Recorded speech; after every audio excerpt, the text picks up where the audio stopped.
बाछाहरू बढेर त्यतिखेर भइसकेको छ। अझै 2-3 जना ब्याउनु, 2-3 वटा। आज यो ब्यायो, बाछी ब्या छ। कुनामा पनि छ, 4टा छ।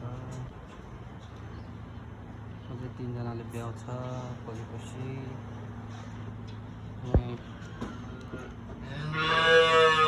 काली ब्याइसकेको छ। 3 जना काली, 4 जना कालो गोरो।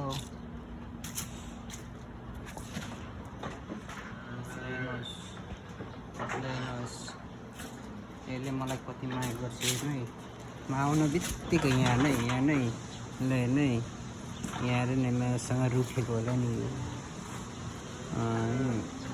अघि दुध दियो त तँलाई, 1 टप 2 लिटर दुध खाएर अब भरे मात्र पाउँछस्, बुझिस्? ल्याएर उठेर